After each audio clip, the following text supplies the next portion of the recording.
Welcome to all my travelers out there. I am your host, Darren Beckett, and this is the Global Travel Podcast. For those who do not know my travel resume, I've been to 13 states, 15 countries on 5 different continents, but it is not about me. Here, we are giving you quality travel tips, insights, and recommendations on all the best destinations for ideas to enjoy your vacations. With that being said, sit back, relax, and enjoy the ride. We are all clear for takeoff.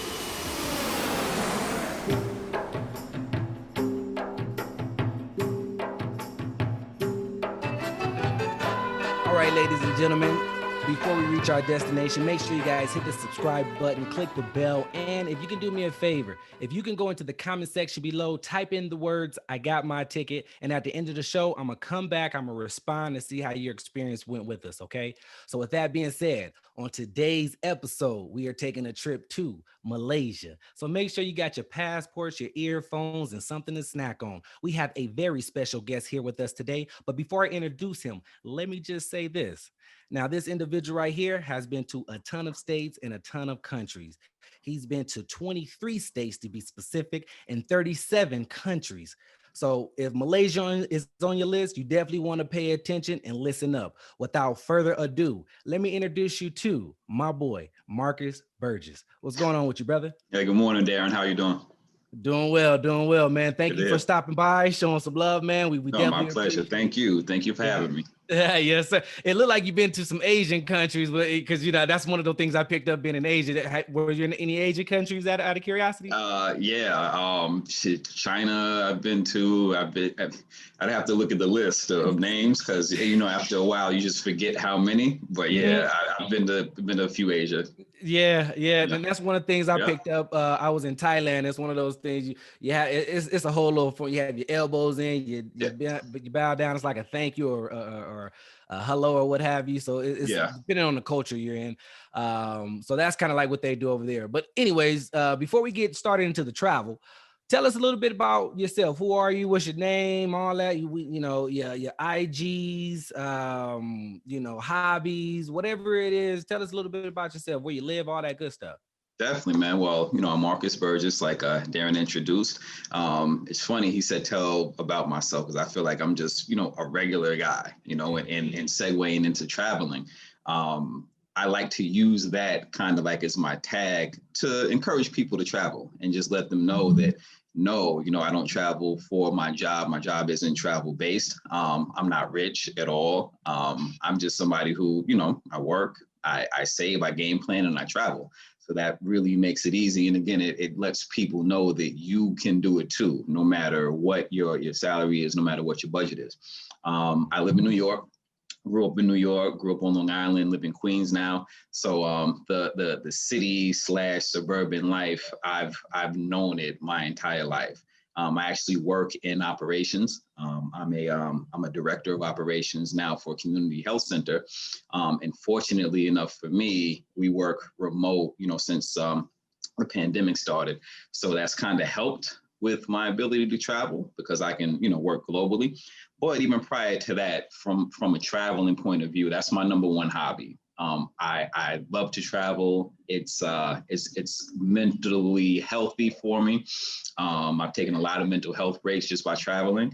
I've gone through travel withdrawal before, so that's a real thing for all of you that don't know. But yeah, I just always like to travel, and to maintain it, I just made a promise to myself about 10 years ago. Actually, exactly 10 years ago, that every year I would take at least 3 trips, at least 2 international, at least 1 domestic. And I've held true to that, every year going on 10 years strong. So that's pretty much what I'm about. Yeah, that's how you get to 23 states and 37 countries. So y'all definitely want to pay attention, take notes. He know what he's doing. And now let's see. Let's first start off in, we in New York, you in New York. So let's start off in New York first, and then we'll hit a couple other states. But what do you recommend far as our listeners and travelers do once, we in New York? So New York, the thing about New York, it's the melting pot of, I think it's pretty much established now, the world. You're going to get so many different cultures. You're going to get so many different individuals. So New York has different, I would say different segments of desires for people. So obviously you have Manhattan. Everyone, almost everyone on the planet knows New York City, knows Manhattan.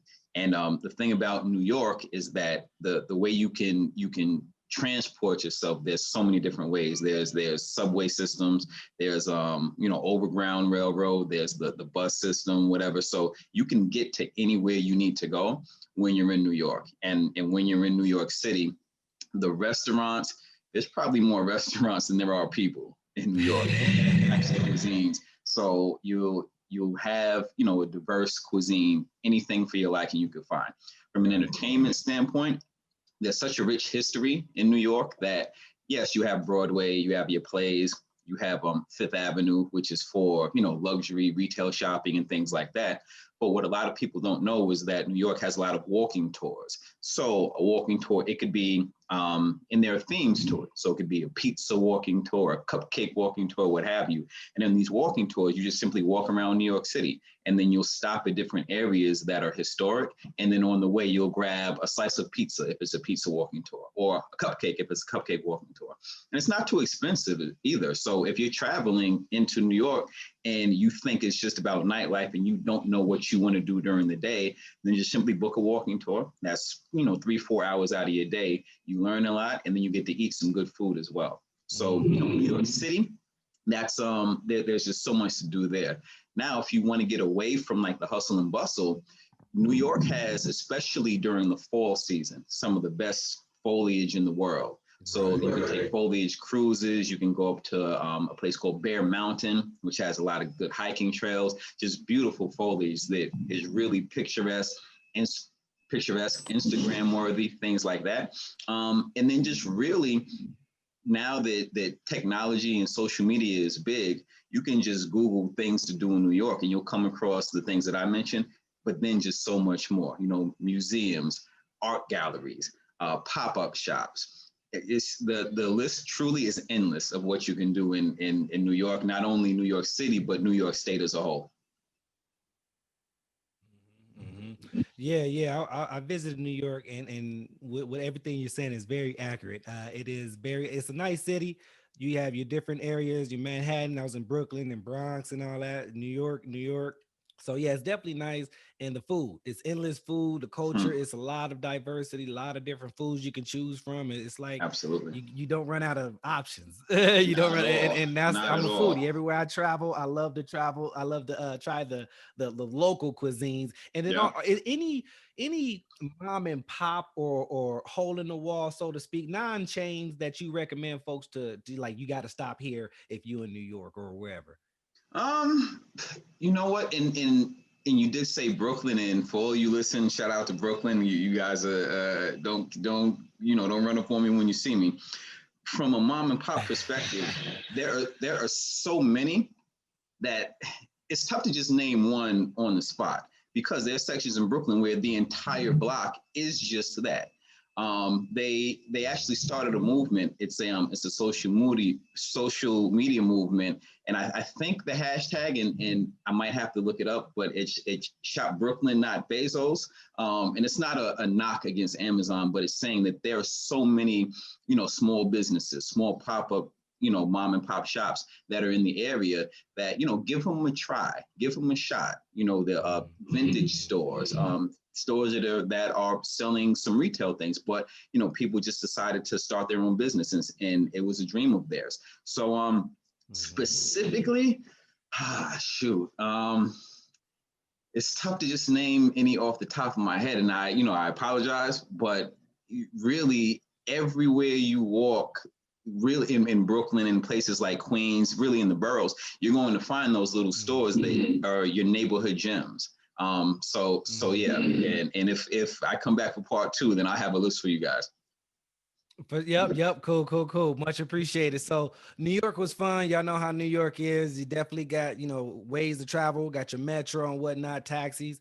And then if you want some good food, New York is the place to be. Great foliage. You got different seasons. If you like the four seasons, they get the four true seasons. So New York Hmm. is the place to be. Of course, I'm sure we all know that. Now, Now take us to another. Let's definitely head out of New York. What other state would you like that you recommend that you think we should travel to?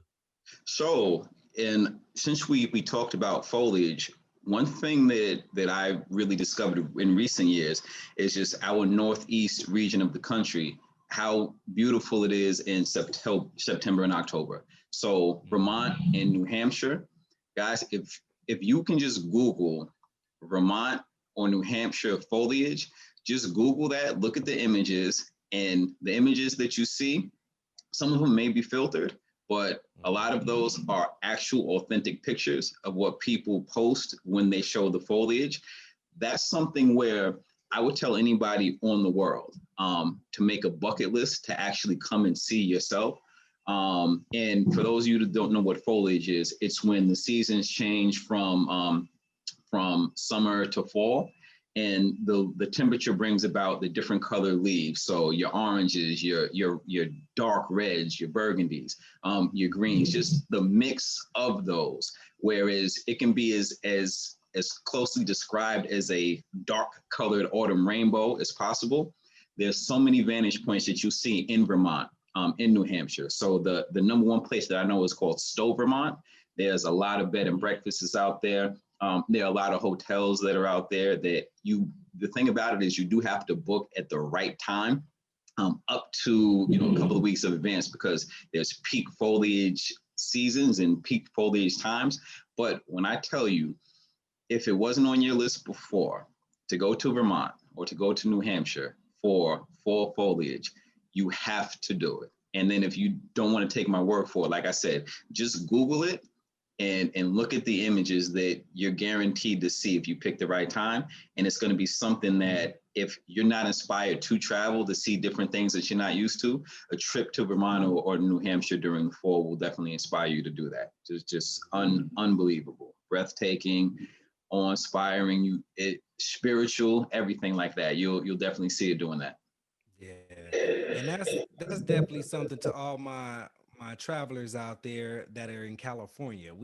I'm in California, so we don't really see too much four seasons, especially in Southern California. At that, we pretty much get like summer, and we get some foliage and whatnot. It's not as beautiful probably as the Northeast, definitely not maybe, but definitely Californians definitely hit up the Northeast area, East Coast. The foliage and the right time is probably what, September, October to go to book a Yeah, trip. the end of September, early October. And from year to year, it can change, because the thing about it, you want a specific weekend. And that's how crazy it is.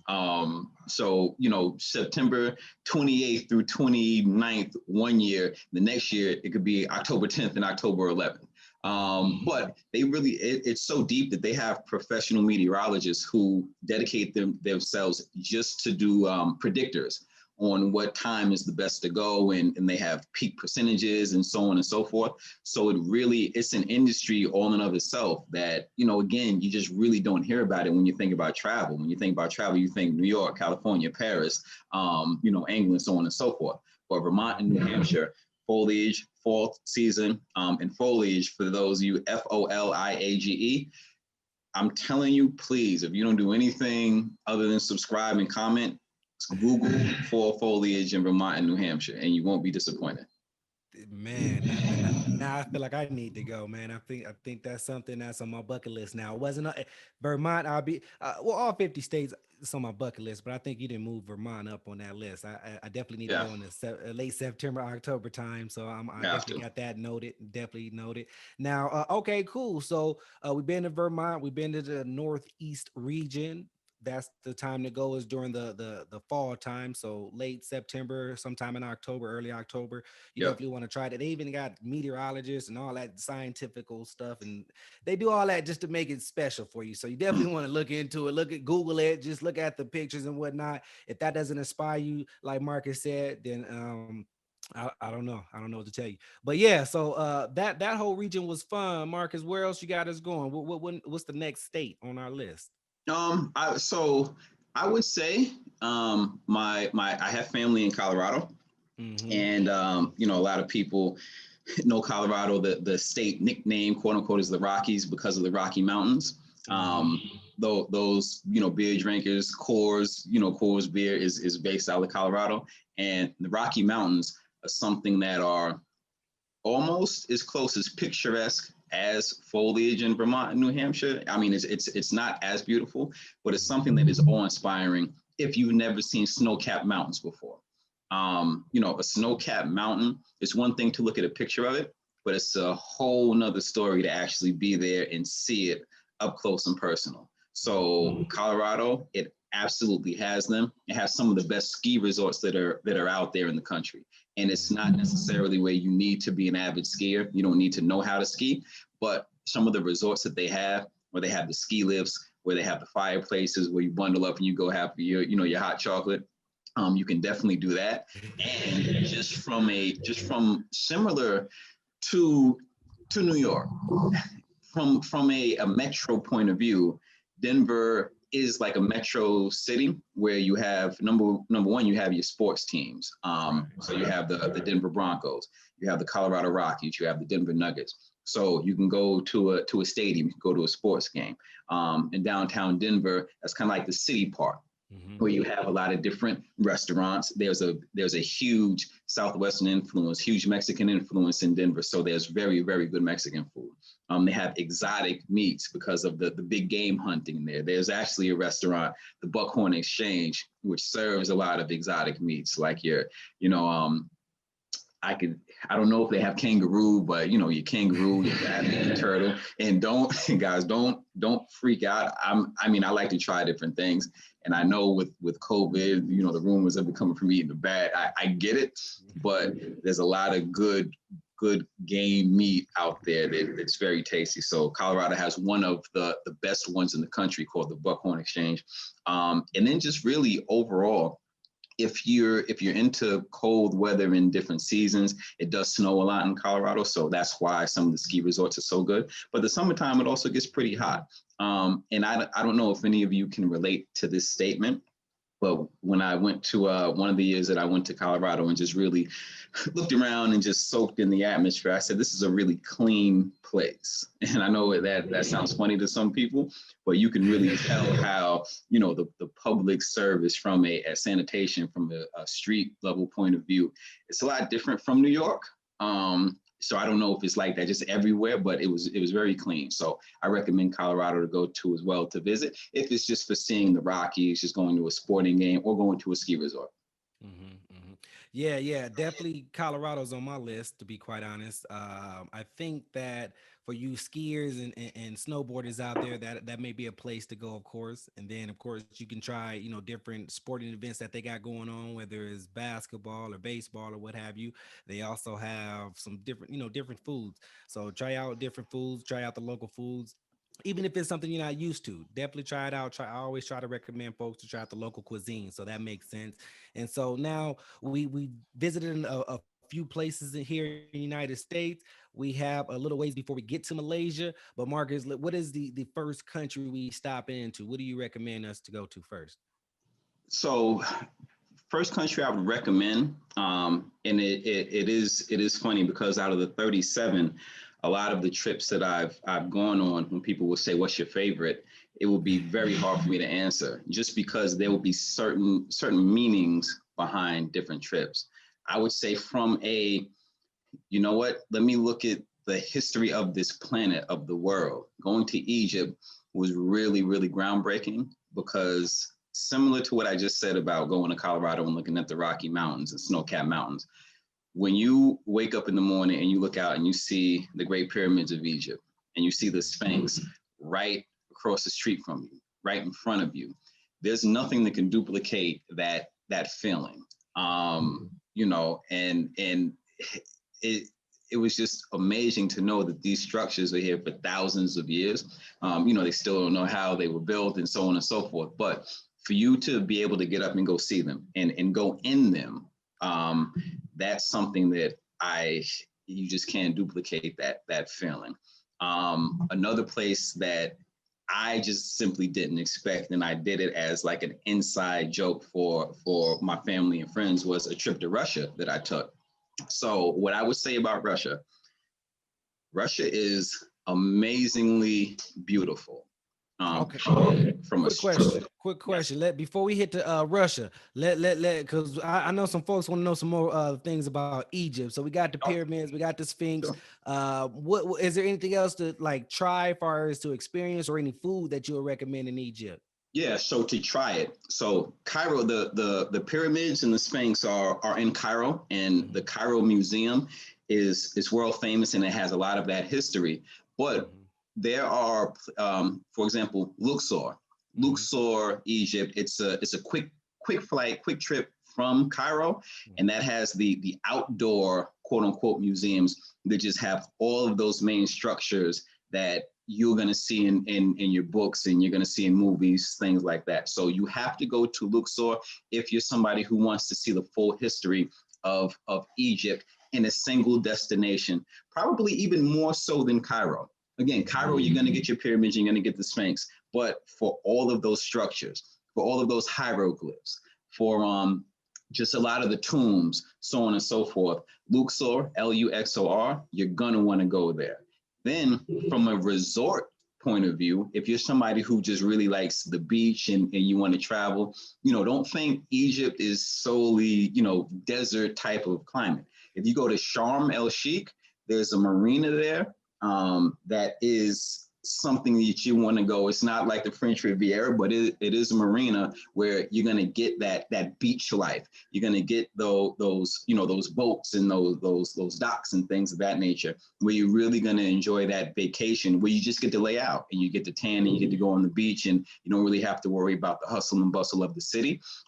So Cairo, Luxor for your history and for your historic things, Sharm el Sheikh for that relaxing type destination, beach type vacation, and then also Alexandria in Egypt as well for more history. So the museums there are and actually everything there. When you go to one of your local museums, I know for me in New York, for those of you in other states that actually have an Egyptian section, they're getting all of that stuff from these places, from Luxor, from Cairo, so on and so forth. So to get it in its most mhm, authentic form, obviously, that's where you're going to want to go. And then from a food point of view, um, what I would say, they're big on desserts. mhm. And I don't think they had a or at least in my experience, I didn't come across a signature Egyptian dessert, just like Okay. entire spreads Right. of sweets and treats that you would have, and they would just be just amazing. You would want to hurry up and eat your main meal to get right to the dessert. So from a food perspective, you have that, and then you have your local markets and your local shops where you can get souvenirs. I got some of the best souvenirs ever in my life going to Egypt. One thing I will say is that there are people who aren't used to haggling. Mhm, And haggling is if there's an item that you want and you see it for a price that you don't want to pay, you ask if the merchant or the owner can bring the price down. In Egypt, there are a lot of places where there's no price at all on any of the wares. So oh. it's a haggle from start to finish. And there are times where it just gets exhausted. You're like, I don't care if you overcharge me, just tell me what the price is so I can pay it. Because I Right. just don't want to do the back and forth anymore. Right. So it can get exhausting. But again, at the end of the day, when you look back on the trip and you look at some of the souvenirs that you brought back for yourself and some of the gifts you brought back for others, it's worth it. It's worth it. Just be mindful Mhm, of that. So yeah, that Egypt was a great trip. Very, very another spiritual trip. right, right. So for those folks who have Egypt on their list, you definitely want to go because it's not just about the pyramids and the Sphinx. There's other things you can explore. They have a marina, they have a beach type atmosphere.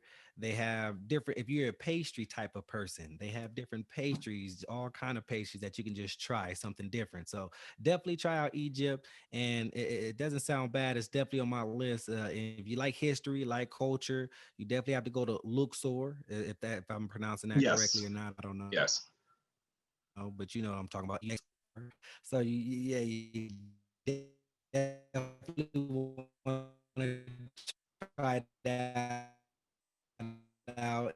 And it's a lot going on in Egypt. It's fun. Egypt was done is kind of do in Russia. So I broke up just a little bit. I think you wanted me to transition to Russia. Yeah. We out of Egypt now. We landed in Russia. So what are we off the plane? What do you recommend us to do or see anything in Russia? So Russia, and this is where it gets kind of on a lot of people's minds, with the initial thoughts of, okay, why would you travel to Russia, especially during this time? So the racial divide, I would say, Russia is, for an African American, from my experience personally, Russia was wildly intimidating, extremely intimidating.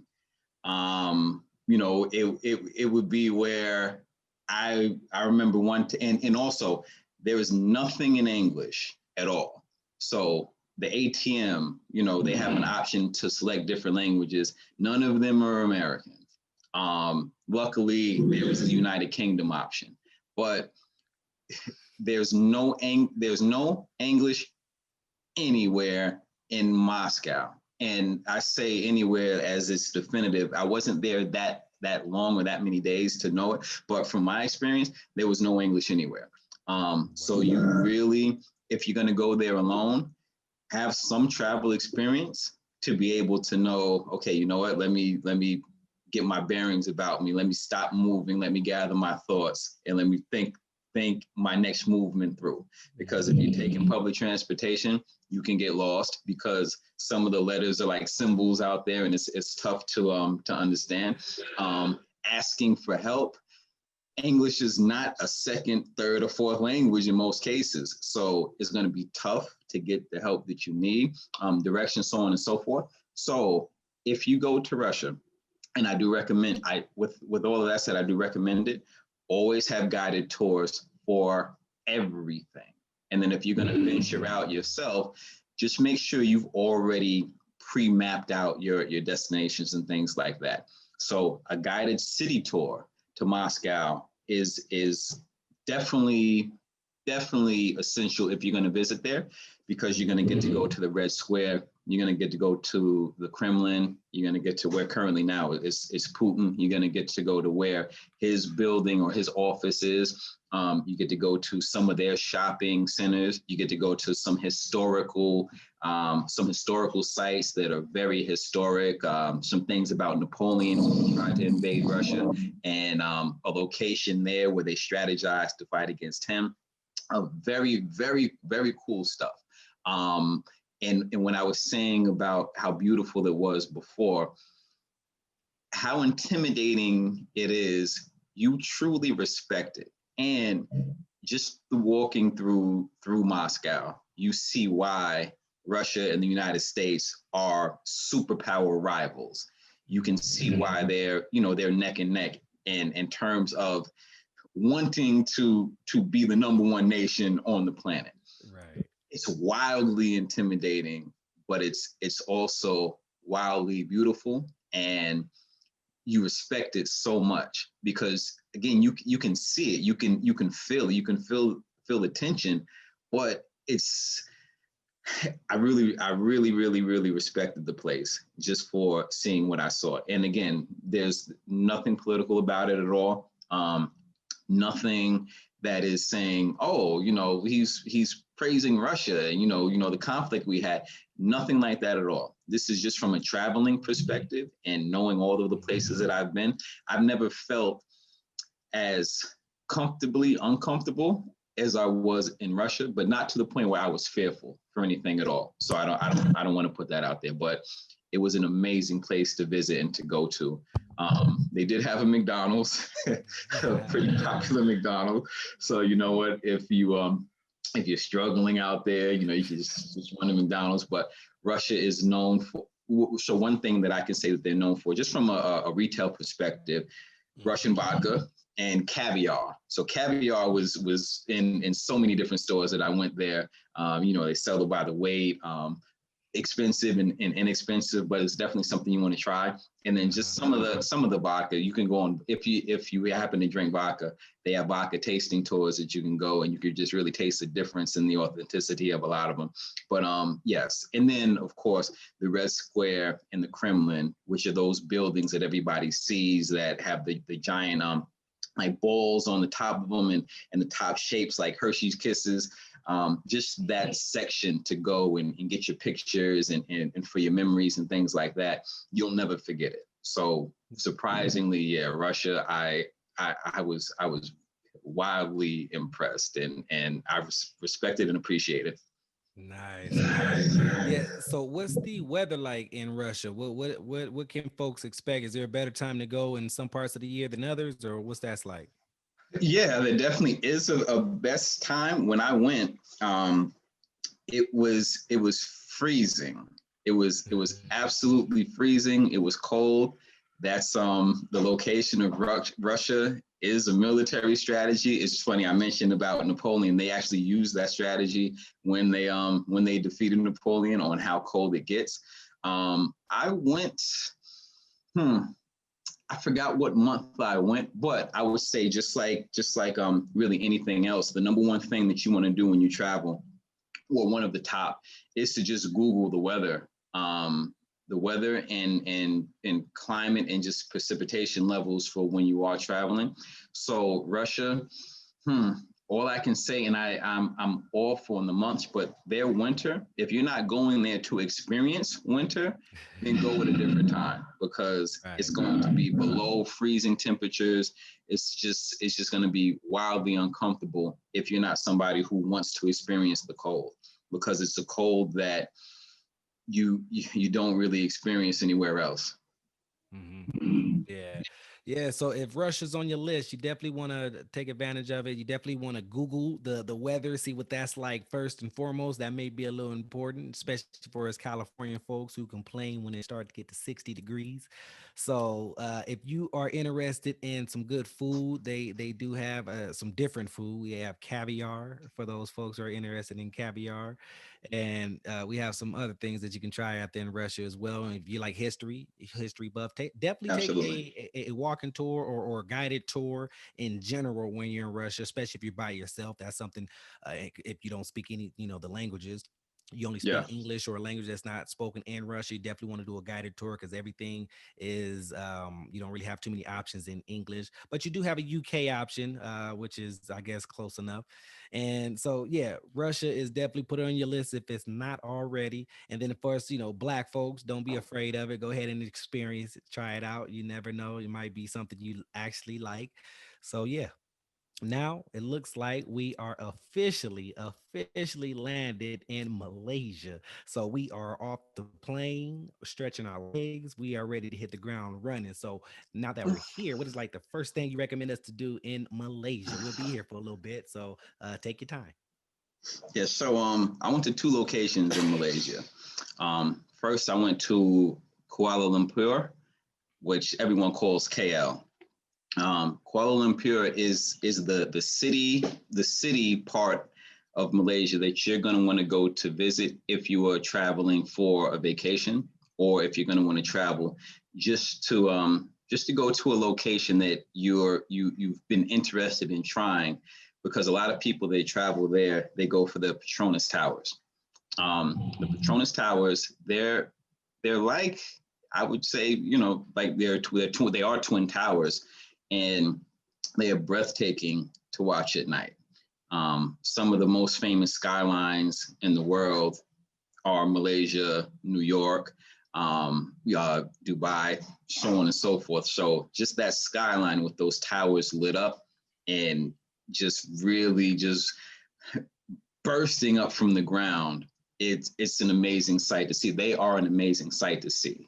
So when you're going there, obviously you're going to see them. And then the best things to do when you go there are to book restaurants in some of the hotels that have high floors, and they have the restaurants designed specifically to be on the high floor. So when night comes, you get to get that view of the Petronas Towers. You get to take your pictures by there, and they get to raise the price a little bit of the items on the menu, because you're also going to be paying for the scenery, and you're going to be paying for, just the view of those towers. Again, it's something where a lot of people don't know the name of it when they see it, or they're like, oh, I saw those somewhere. Simply Google them and just look at them and say, oh, wow, yes, those are beautiful buildings. They absolutely are. And again, it's something that, or they are something that when you do get there to see them up close, you're pretty amazed, and you're satisfied with your trip just from that, just to have those memories of saying that was a location that you went to. But you get the experience of actually going inside of them and going up to the top. So they do have a tour that allows you to go in there. And one thing I do want to say about tours and guided tours, it's the most foolproof way to enjoy the experience of a foreign land that you're in, because you really can just put your hands up and put your feet up and just let a professional or a local or someone take you through everything, where you really don't have to worry about anything. So from that perspective, a guided tour, yes, you can do these things yourself. Of course, you can go to the Petronas Towers and you can pay the entry fee and you can go to the top. But when you do have someone that is there to just walk you through everything that is encompassing it, how it came about, just different facts, and to know that you have the comfort of a specific safety, that you don't have to worry about getting lost or anything like that, I would recommend doing a guided tour. On a lot of different travel sites, they offer them, Viator, Expedia, so on and so forth. So check those out. So the Petronas Towers are amazing to go to. For me personally, Malaysia has, from a shopping point of view, and this might be the New York in me, has the best Chinatown outside of China that I've seen for shopping. When I tell you the bags and the scarves and the wallets and those of you who know what I'm talking about, some of the best quality stuff you will ever see, to the point where I would fly to Malaysia to do Christmas shopping in their Chinatown solely for that.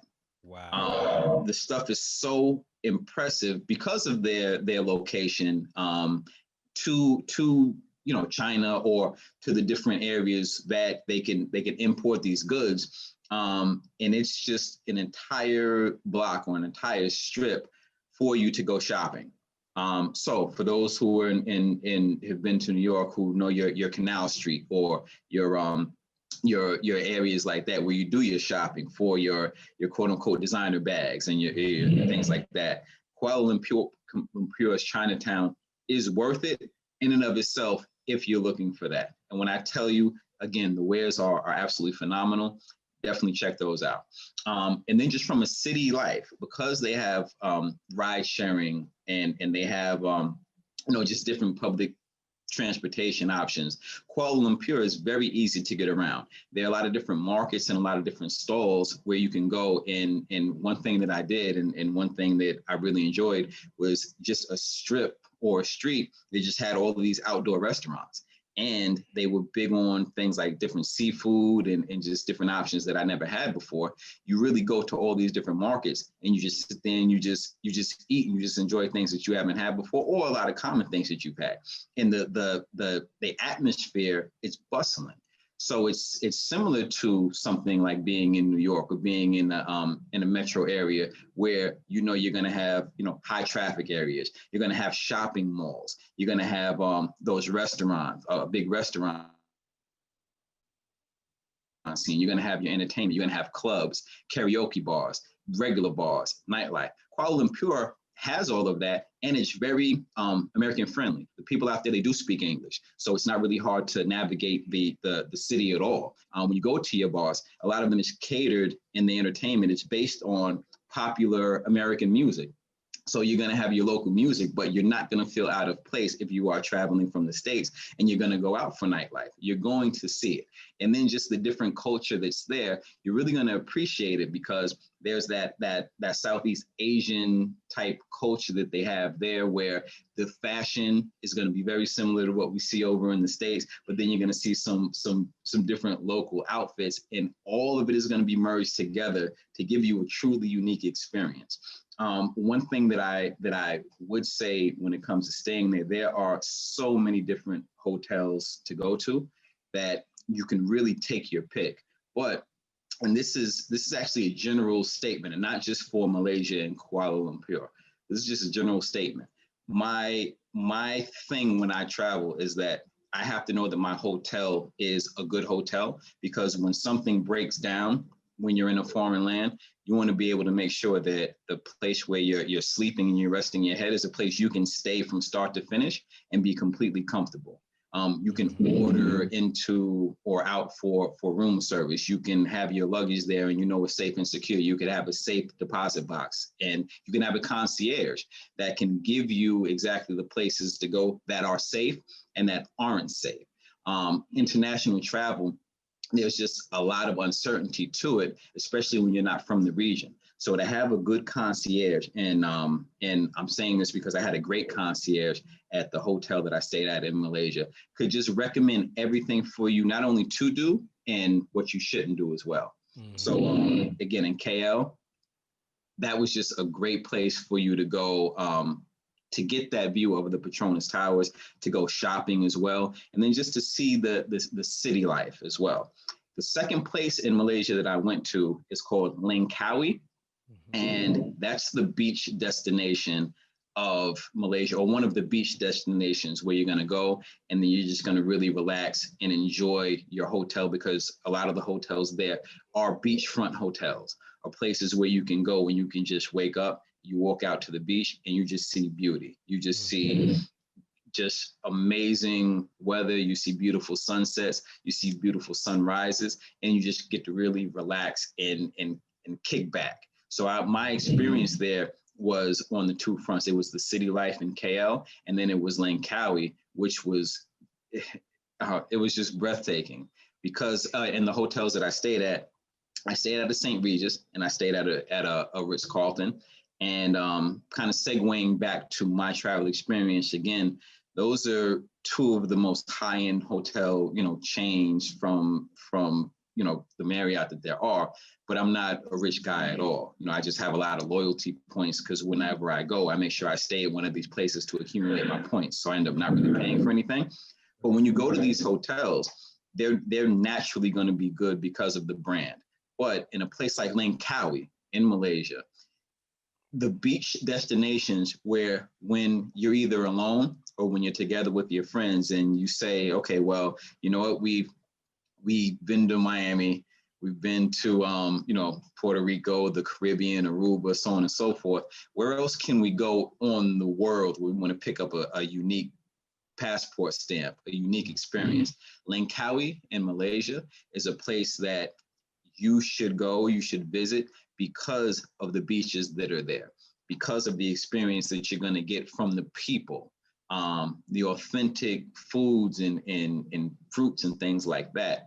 You're going to experience that in Malaysia. You're going to experience a comfortable time where you're not really worried about some of the common issues that you can run into, pickpocketing, just typical, crime, if that's something that you are worried about. You're really carefree when you're in these regions. More so Langkawi versus KL, because again, KL is city life, and cities anywhere are going to be the same. But when you go to Langkawi in Malaysia, you're going to be able to experience just tranquility. Now, if you do want to do certain things, they do have there are cable cars to there's a mountaintop where there's a sky bridge that some people may have seen pictures or images of it before, but there's a sky bridge that you can walk over, and you're going to get a huge picturesque type of view, panoramic view of just nature, of just beauty, of just things that you really don't expect to get, or you're not focusing on your trip, that when you get it, you say that the trip was completely worth it. And then around the Sky Bridge, there's a huge statue of, it's an eagle that, again, it's Instagram worthy. It's something that you're going to be able to go to, get your pictures of it. And I know the way that I view social media, I feel it's important because it's an archive. It's an archive of what you've done. And when it comes to traveling, you're living the experience. So you're always going to have those memories just organically from being there. But when it comes to capturing and then really paying it forward to show the world and show people who are similar to you that, hey, check this place out. This is what's here. And you can do it simply by looking at the pictures that I posted on social media. That really extends our community, our global imprint, because a lot of people that I would say, yeah, I'm going to Langkawi, Malaysia. They say, number one, where the heck is that? Why are you going there? What is there to do there? Now, everything that I could explain to you, I can show you in a picture, and I can just post it to my social media. So I love social media for that. I truly appreciate locations like Malaysia where you can go to show individuals, okay, yeah, in 1 second, you're dressed up in dress pants and slacks and you're by these 2 skyscrapers. The next picture I see, you're on a paddleboard on a beach with a beautiful sunset. Is that the same place? Now that opens up these conversations, and like the conversation we're having now and this podcast, we're able to really talk about these places that you don't really see on popular lists. Because again, one thing I said before, New York, California, Paris, London, so on and so forth. Yes, Mexico, Cancun, Tulum, Costa Rica, places like that. Langkawi, Malaysia, huh? Where is that? Kuala Lumpur, Malaysia, like where? Okay, now I'm going to show you where and why and how to get there. So I just truly, truly appreciated going to Malaysia as a couple of different, purposes, or for a couple of different purposes, a couple of different reasons. Number one, to experience the Petronas Towers, which is it can be like a bucket list thing that people want to see. Petronas Towers, Sears Towers, the Burj Khalifa in Dubai. Those are the structures that a lot of people, if they're going to build a collage or portfolio, you're going to want that in your portfolio of experience that you've been to. But in addition to that, in the city, you're going to get that shopping that I mentioned in their version of Chinatown. You're going to get the city life and the popular life and all the different foods and things like that to eat and experience, and just the people and the nightlife that's there. That's an experience you're going to want to check off. So Kuala Lumpur is going to give you that, and getting around the city is very easy because there are several different ride sharing organizations that are there that you can use just, with your phone. Langkawi, right. You want the beach destination. You want to be able to go and just completely relax for a few days and do nothing and just enjoy your locale. Langkawi is there. You're going to get great weather and you're going to get beaches. But if you want to step out and say, hey, you know what, I want to do something. What's unique here? There's a sky bridge that you're going to be able to walk across and get panoramic views of just pure beauty in nature that you might not see anywhere else. There's a structure of a golden eagle of a statue where, again, it's another picturesque type of structure that you get to take and you get to memorialize in not only your memories in your brain, but on any page you have, any photo album that you create, to say, this is where I've been. This was a unique experience. So you really can't beat a location like Malaysia because the options are vast. The options are close to endless in terms of where you're going to stay. You're going to feel safe. You're going to get some local culture. And you're going to get the options to do really anything you would like, whether you want to go out and party or whether you just want to, kick back and relax. But it is absolutely a place that you would want to visit. I loved it. I appreciated it. If somebody asked me, would I go back? The answer is absolutely. I would go back a few times. So yeah, that was really Malaysia. I truly enjoyed it. So out of everything that you enjoyed, it sounds like quite a bit. It's a lot to do in Malaysia, man. I can't even digest everything that you just handed to us. But I mean, we here. We got a lot to do, which is good. We don't want to be bored, stuck into the hotel. So you got us out here Right. just moving around and running. So Yeah. what is your favorite thing about Malaysia? What did you like the best? Um, so the best, and I think some travelers can relate to this. Malaysia gives you that opportunity to just sit back and reflect on your life. For whatever reason you're there. I do know some people travel to get a break from work. Work is vigorous. Some people, they just like to go out and travel and have fun. But when you're in a location like Malaysia and really a lot of places in Southeast Asia, there's something there that I don't know if it's the air that you're breathing. I don't know if it's how friendly the locals are to Americans, especially to African Americans. Um, I think, well, I know that has a lot to do with it. You just really get the chance to reflect on a lot of things, and no matter what mood you're in, it could be something where you're trying to get over, a tragedy or something like that. I've experienced, all of these things in my travels. Malaysia was something that brought out some tranquility, and it brought out some just serenity from the trip, and just from being able to kick back and just look at a sunset and just really just appreciate your life itself. And of course you can look at a sunset, or you can have a tranquil environment anywhere, but again, there is just something about Southeast Asia and something about Malaysia when I went that really just kind of brings that out of you. There's like a huge spirituality there. So that is my number one thing that I appreciated. Number two, low key, was that shopping. it was really something that I just wasn't expecting.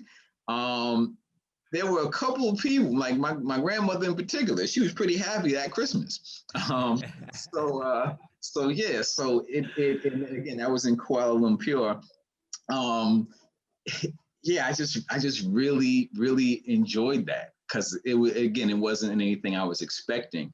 And then me, just naturally, because Malaysia I was already in my high 20s, low 30s by the time I got there. So my travel acumen, my travel regimen was already at the level where, it was pretty proficient.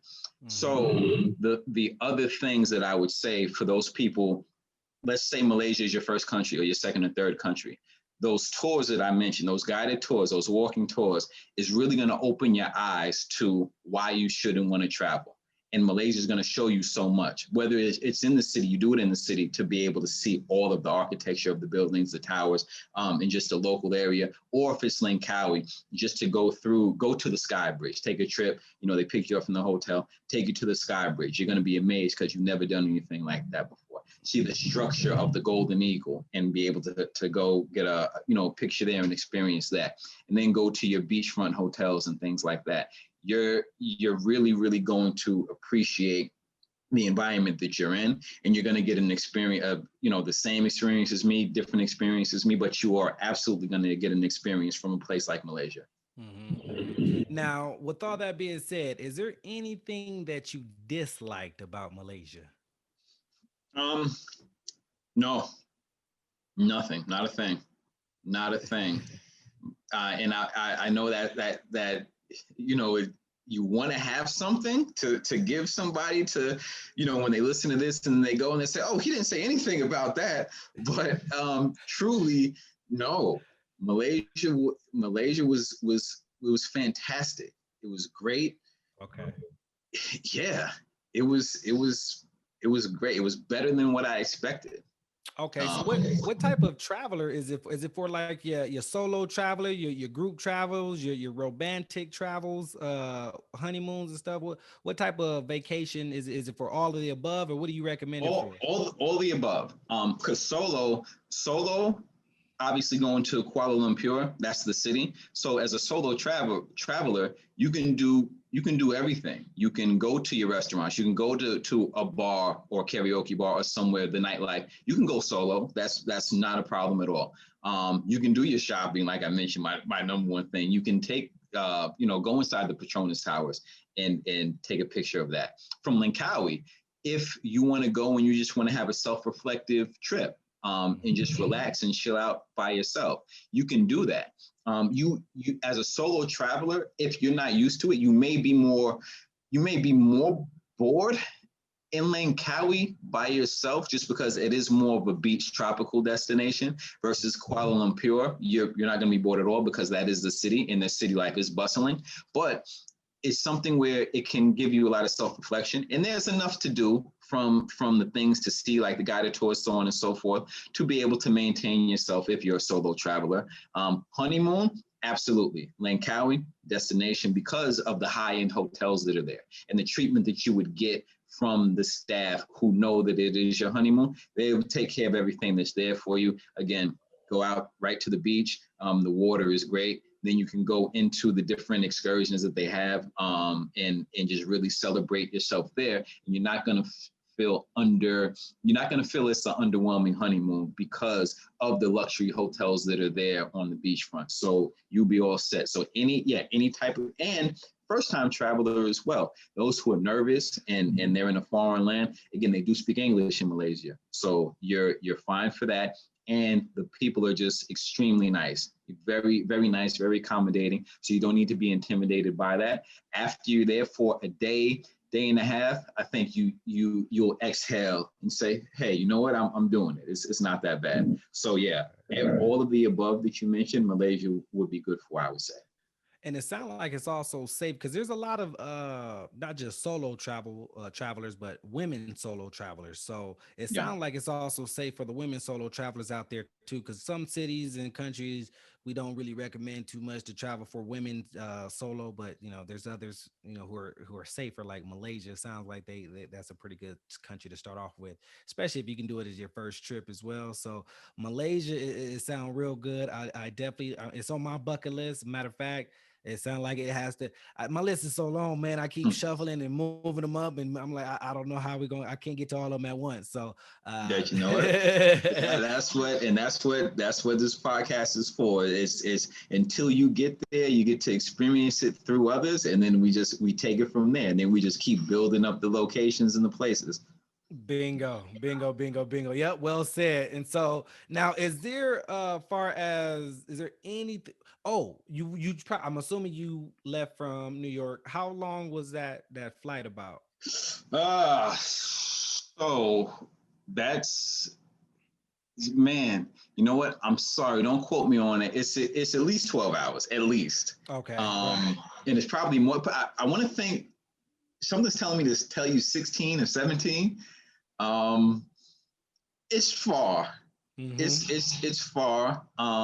From a cost perspective, and that's another important thing when it comes to traveling. Some people can't do that time period because of anxiety or something like that. It has to be broken down, but some people can't handle like the layovers. Mm-hmm. Me, I love getting a long layover, so I'm fine with any destination. I'm fine being on a plane. Like a plane is like my second home, but it is a long flight. And like I said, I want to say 16, 17 hours. And more than likely, the more affordable flights are going to be broken up with, 1 or 2 stops. Really, really, really, if you're going to travel that long, you haven't done it before, really seek out counsel from people that have traveled and just get their point of view on everything that they've experienced so that you know what you're getting into. Because if you're 5-6 hours into it and you have another, 10 to go and you're not making it, it can get really tough up there. So, just take that into consideration highly. Thank you so much for asking me that. Yeah, definitely. And another important question is, do we need visas or vaccinations or anything like that other than a passport? No, just to go to Malaysia, just a passport. Now, due to the world that we're in, who knows how it's going to change due to the pandemic. So now I'm pretty sure there are a lot of submissions where you have to do a negative COVID test to be able to get into the country, or there might be some extra steps. When I went, you just simply needed your passport, but that's wildly important, because I do have a visa horror story. That's for another time, but always look into the entry requirements. Malaysia, you didn't need any shots. You didn't need any medical exams. You didn't need a visa. You just simply needed your passport, and then you were good to go. Good. That's what I like to hear. Because some places you need, you gotta pay upon arrival. Some places you gotta acquire the visa prior to arrival, depending on the situation in the country and where you're from. So that's good to know. Now, ladies and gentlemen, we do have to start wrapping things up. Start packing up. We can hit the souvenir shop, gift shops before we head on back to our home airport. But before we head on back, Marcus, is there any last thing that you want to talk about or cover before we hop on this plane back? No, I just want to say, if you do want to follow me on Instagram, my Instagram is _MB47 _. Again, that's _MB47 _. Any questions anybody has about traveling, specific countries, please feel free, hit me up. I'll be more than happy to share my experience with you. I think that's the best way for us to continue to expand our global imprint, and just really encourage ourselves and family members, loved ones, friends to travel more and just get out there and expose the world for what it is, a beautiful place. Other than that, Marcus Burgess, you can hit me up on Facebook. You can just reach out to me. I will give any information that I have to anybody, and I just want to continue to push this travel movement forward. Mm-hmm. Well said, well said. And then also we're gonna put all that information in the description box below. So when you guys, you have access to him, pick his brain. He's been to like 23 states, 37 countries. I think he know a thing or two about traveling, just a little bit. So you definitely want to ask him whatever it is that you want to ask. He has other states and countries that of course, we couldn't talk about in one episode, but wealth of knowledge. So let's do that now. We got to head on back. Hopefully, you guys got a lot of great information, a lot of good travel knowledge to bring back with you, some souvenirs. So on this way back, Marcus, we do have one last segment, and it is called the lightning round. So with that being said, I'm going to ask a list of questions. You're going to answer them as quickly as possible. So quick. Sense of urgency. And you can only use one word answers. So no sentences, no backstory. Just keep it short and simple. So now we are getting ready. So I'm ready. Are you ready? I'm ready. Let's do it. Let's do it. So question number 1. What is your favorite airline? Emirates. What is your favorite hotel? St. Regis. Ritz-Carlton. Ritz-Carlton. Ritz-Carlton. What is your favorite cruise line?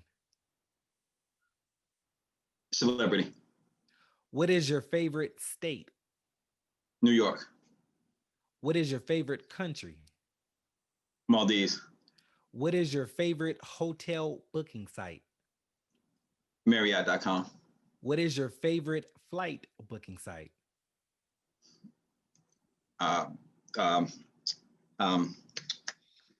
Kayak. What is one thing that Marcus must bring with him on all of his trips? My passport. Where do you want to go next? Ghana. What other state would you live in? Texas. What other country would you live in? France. Last question. What is your favorite travel podcast? The Global Travel Podcast. Yes, sir. Good answer.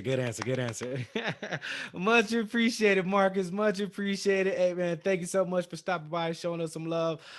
So, ladies and gentlemen, we are arriving at our home airport. I'm going to need you guys back into your seats. Buckle up, trays up, and the seats in an upright position. So, before we land, Marcus, if you could do us one last favor, if you can just give our travelers, our listeners out there, one last piece of travel advice, what would that be? Do it. Do not be afraid. Do not make excuses. You can do it. You can travel. You can afford it. You can enjoy yourself. Get up and do it. Please go. dedicate one trip a year. Just start there. But please, please, please do it for your mind, body, and soul. It is nourishment. Travel, travel, travel. Well said, brother. Well said. Yeah, you got to put your body on a charger and charge up a little bit for you so you can get back to work and get working again. So, all right, ladies and gentlemen, we are officially landed. Thank you for flying here at the Global Travel Podcast. You can now unbuckle your seatbelts, grab your belongings, and exit the cabin. With that being said, see you guys on our next trip. If you would like to be a guest on our show and tell us about your travel experiences, then leave us a comment in the comment section below so we can reach out to you. Also, if you have any countries, states, or cities that you'd like us to review, please let us know so we can plan a trip there.